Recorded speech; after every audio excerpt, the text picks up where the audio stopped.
Humans spend a lot of time teaching puppies.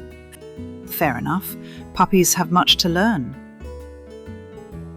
Where to sleep, what not to chew, which rules are negotiable, and which ones definitely are not. What is easier to overlook is how much puppies learn from other dogs, or in this case, other Chow Chows. As one of the more ancient breeds, Chow Chows often communicate in ways that are quieter than people expect. The signals are there, you simply have to learn where to look. Miku, at 4 months old, is still learning where to look. At the moment, she is mostly looking for opportunities. Every room deserves investigation. Every object deserves inspection. And every activity deserves participation, especially if somebody else is already doing it. Mike was enjoying a hoof, a perfectly reasonable activity, a private activity, and most importantly, his activity. Miku took an interest. From her perspective, ownership appeared to be more of a suggestion than a rule. She approached confidently. Mike continued chewing. Miku tried again. Mike continued chewing. The hoof remained under existing management. Mike appeared committed to maintaining current policy. What followed was easy to miss. There was no argument, no dramatic correction, no raised voices. Not that Chow Chows have many raised voices to begin with. Mike simply maintained a boundary. The answer was no. It was no when Miku first approached. It was no when she tried again. And it remained no several minutes later. The message never changed. Eventually, something interesting happened. Miku stopped asking. Not because she had been overpowered, not because there had been conflict. The signal had simply been clear, consistent, and impossible to misunderstand. One of the things stable adult dogs often do remarkably well is communicate without unnecessary escalation. And many Chow Chows are particularly economical with their communication. They rarely waste energy saying the same thing 10 different ways. The answer is simply the answer. Miku is beginning to discover this.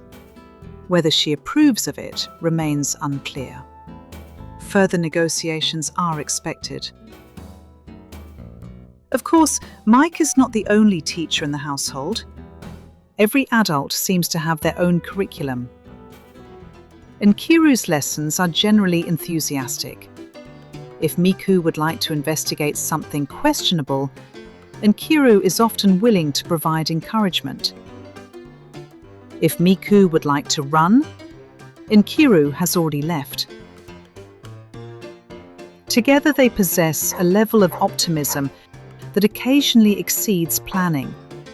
Fortunately, neither of them is responsible for household administration. Enya takes a different approach.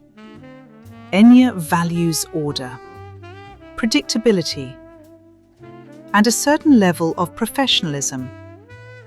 Miku has introduced very little of that.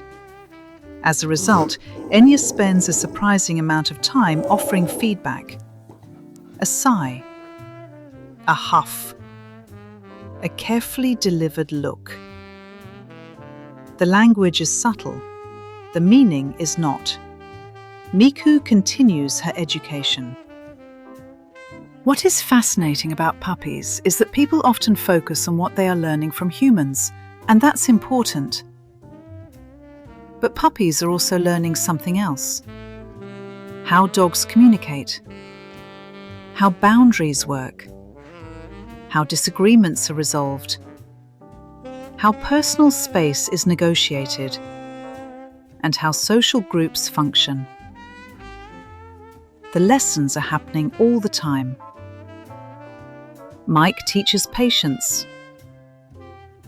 Enya teaches restraint. Nkiru teaches confidence. And Miku learns from all of them. One interaction at a time. One boundary at a time. One hoof at a time. People often ask what makes living with Chow Chows different.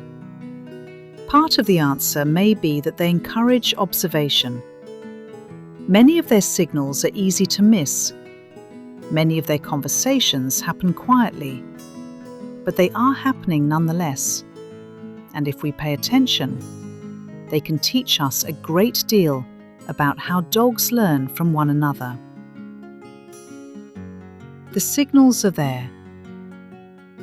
You simply have to learn where to look.